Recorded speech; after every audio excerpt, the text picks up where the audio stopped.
Midnight is the second expansion in the World Soul saga, and it is coming in the spring of 2026, or at least the worst case scenario in June. If you missed out on the Gamescom announcement, or you just want to see everything thrown into one video, I've got you covered. I'm going to cover all the big features that were announced, and I'll leave links down below to all the developer interviews and extra articles if you want a deeper dive. Player housing, obviously the most advertised feature coming with Midnight. Blizzard has said that this will be an evergreen system, meaning that it will constantly evolve over WoW's future expansions. All of your characters share one house, and the house is completely free to own. So unlike real life, you won't have to have some greedy goblin landlord jacking up your rent because he installed a premium void-infused doorknob. Houses are combined into neighborhoods, which will act as social hubs. Not only will you see other players, but you'll also see NPCs in that area. Each neighborhood will contain a max of 50 players, and there are 3 types of neighborhoods. Public, which is open to everyone, which also combines Horde and Alliance players. Private, so if you want to have a neighborhood of just close friends. And a charter neighborhood, which is owned by a guild, containing only those members. Neighborhoods will partake in a monthly endeavors game mode, where the neighborhood is supposed to work together in order to reach a goal. This will work similar to weekly quests, so it can be raiding, dungeons, world quests, PvE-related challenges, etc. These monthly endeavors have their own reward track, just like the adventure log, and they also reward a new currency called Artisan's Flavor, which allows you to buy additional decorations. Decorations can also be gathered from the world itself, so quests, dungeons, delves, reputations, achievements, you name it, there will be rewards for it. There are no new professions related to houses, so you can't be a carpenter. However, current blacksmiths, enchanters, and jewel crafters will also be able to create decorations. So, there's a free gold hack for you. Go ahead and start leveling those professions to make some serious gold once this launches.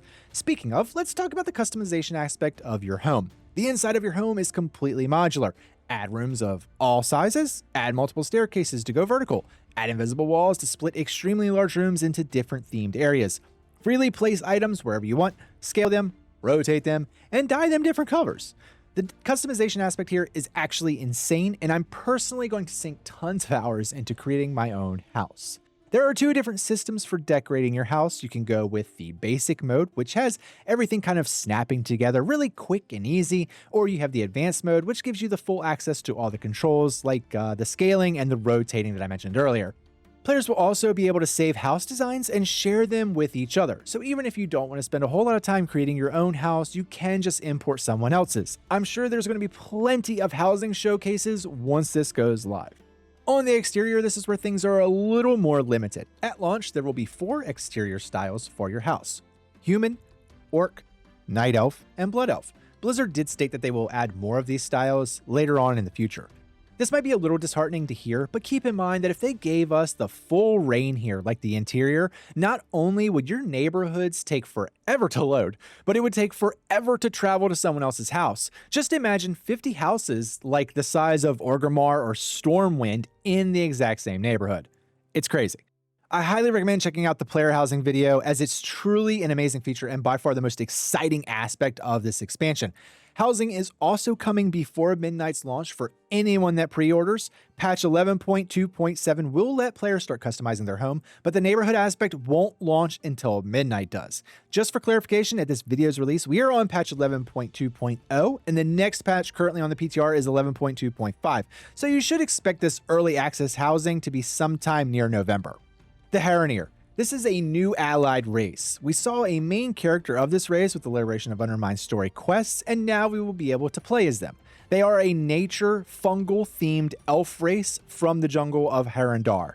Their available classes are warrior, rogue, monk, hunter, priest, mage, and druid. Their druid forms are also unique as they have a fungal look to them, and this should help differentiate them between the other druids. They have 4 racials, which are a passive bonus to critical strike damage and healing done, an increase in damage against, and a reduction in damage taken to aberration type enemies, a targeted ability called Root Network, which summons a patch of roots in an area that heals players and damages enemies, and finally a Root Ways travel ability, which allows them to fast travel between various world tree routes across Azeroth. This is similar to the Dwarf Mole Machine if you're familiar. Personally, I'm not really a fan of them. I was hoping for a more unique race, as we already have a bunch of different elves, but it is what it is. Let me know if you're planning on creating one. Now let's talk about the third Demon Hunter spec, Devourer. Seen first during the Soul Hunters fight in the Manaforge Omega raid and speculated about ever since, the Devourer is a mid-range caster using a Voidblade, and is officially classified as a ranged DPS spec for encounter purposes. Their primary stat will also be Intellect instead of Agility. Warglaives will have Intellect added to them, which ensures that you won't be hunting separate weapons if you want to play this spec. Their core gameplay loop is to generate soul fragments with their abilities, consume those fragments to build up fury, and then use that fury to enter their void metamorphosis state. So you'll constantly be juggling this loop to try and stay in the metamorphosis state as long as possible, since that's where your big damage is. I know a lot of Demon Hunter mains that are happy with getting another spec. For those of you who do play Demon Hunters, let me know what your thoughts are, especially since you'll be switching from a melee playstyle to a caster playstyle. With Midnight comes 10 more levels. This means we get 10 more talent points to spend. 3 points in the class tree, 4 points in the spec tree, and 3 points in the hero tree. The class tree will not gain any new nodes. The hero tree will gain 3 new nodes, and the spec tree will gain an apex node. This is a multi-rank node that is added to the very bottom of each spec tree. So you can either invest those 4 points into the current spec tree, or you can spend those points in this new apex talent. The design behind this is supposed to be a noticeable leap in power if you invest in the Apex node. They use the Demon Hunter's Devourer here as an example. Their Apex talent is called Collapsing Star Enhancement. Collapsing Star is one of the Devourer's strongest attacks, and at rank 1 it causes Collapsing Star to always be a critical strike. Ranks 2 and 3 passively increase all cosmic damage dealt and further scales the critical strike damage of Collapsing Star. Finally, rank 4, once you enter the Void Metamorphosis state, you instantly generate 10 soul fragments and an immediate free cast of Collapsing Star. I actually like this idea of an Apex talent, but we don't know what those Apex talents are for each spec yet. I especially like having the extra points for the class tree, and I think this will really open up the utility aspect of some classes, helping bridge some gaps in terms of what you're bringing to the party or the raid group. Let's talk about the major new zones. Quel'Thalas is being completely revamped and modernized. Silvermoon City is going to be the central hub for Season 1, open to both factions. There will be a smaller area of Silvermoon that is only accessible by Horde. If you haven't visited Silvermoon recently, it's currently an instanced zone and does not allow flying. This revamp completely changes this. You can now fly to Silvermoon City without a loading screen, and you can fly into and around the city itself. I'm personally really excited to see the new Silvermoon and welcome that very strong nostalgia feeling that I'm hoping I'm going to get. Zul'Aman, which has previously only been accessible as a dungeon and raid, is now getting its own dedicated zone. We will get to see the Amani people and Zul'Jan's grandchildren, which is personally exciting for me. Harandar is home of the Haranir and is very jungle themed. This will give us insight into their culture. And the Voidstorm is the final zone, which is home to Zalates forces, and you guessed it, it's void themed. Now let's talk some in-game content. Like previous expansions, there will be 8 new dungeons for us to level and play. These dungeons will also be the Season 1 Mythic Plus lineup. Midnight Season 1 will launch with 2 raids and a third being released a few weeks after those initial 2. The Void Spire will contain 6 bosses. The Dream Rift will contain 1 boss, and the March on Quel'Thalas, which is the later releasing raid, will contain 2 bosses. Blizzard is hoping that this multi-raid release helps break up the fatigue of running the exact same raid throughout the entire season. They also hope to make progression a little easier, as the raids won't be as time-consuming as the current raid system. Personally, I really like this idea. I do think that it will help keep the raiding grind a little less tedious. However, I am concerned about how loot is going to be dispersed. A 1 raid boss means limited loot, and if players get what they need from that 1 boss, they don't really have any extra incentive to run it again. Delves will still be present throughout Midnight. However, we have a new companion named Valeera. Unlike Braun, she does not cover all 3 roles. She is more of a utility and stealth-based companion.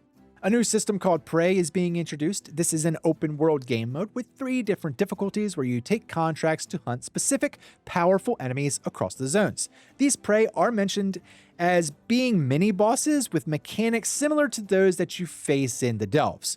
Normal difficulty is an open-world encounter where anyone and everyone nearby can help you out. Hard difficulty will throw you or your party into an instance to fight the prey, plus they are empowered by a new mechanic called Torments. Torments are basically the same as Mythic Plus affixes, so it gives them special abilities or mechanics, and these Torments will change. Nightmare difficulty is just another step up from hard, and it is designed to be done with a party, not solo.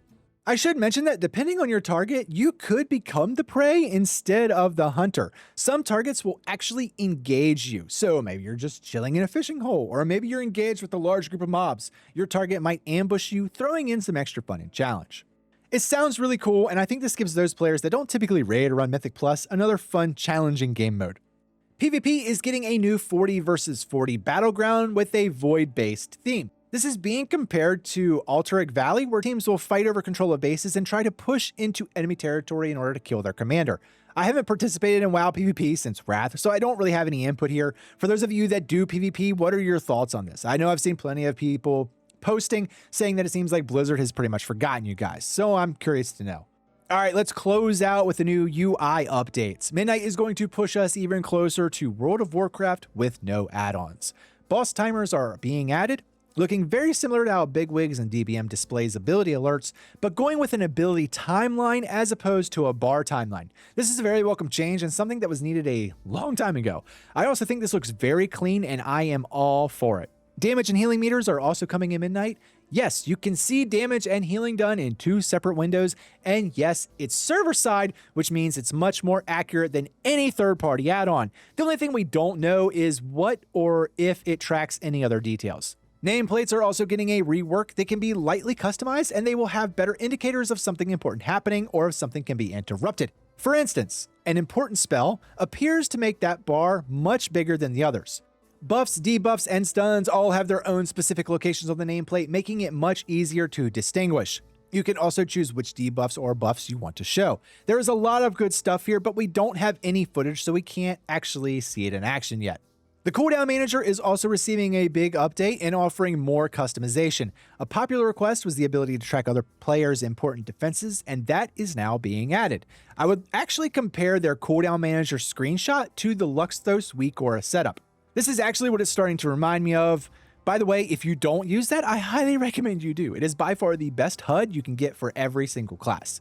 Finally, let's talk transmog, as this is being completely revamped. It is now slot-based and not item-based. So once you set your slot with a certain transmog, even if you switch out that item for another item, your transmog remains. So now, when you upgrade your gear, you don't have to visit a transmog vendor to fix your outfit. You will also be able to save multiple different transmogs as slots. Some slots are free, but you can purchase additional slots with an increasing gold cost. Transmogs can also be set for situational use, which is crazy. So if you have a certain transmog that you like to use while you're raiding or dungeoning, you can auto set this to trigger when you enter those instanced areas. Also, if you want a specific outfit for when you're in your new player house, you can trigger it so that will auto chains once you enter the neighborhood. This is a huge win, as I've always found it really annoying having to constantly transmog my items back because I found an upgrade. I also love the idea of being able to set different outfits depending on what I'm doing. This helps add an extra level of immersion. All right, I think we've covered most of the goodies. Which feature are you the most or least excited about? Like this video if you found it informative, and subscribe if you enjoy WoW content. I mostly do guides, but on big stuff like this, I like to cover it and give some of my personal opinions. Channel members get early ad-free access to all my videos, and also check out my Prefessional merch. I'll see you in the next one.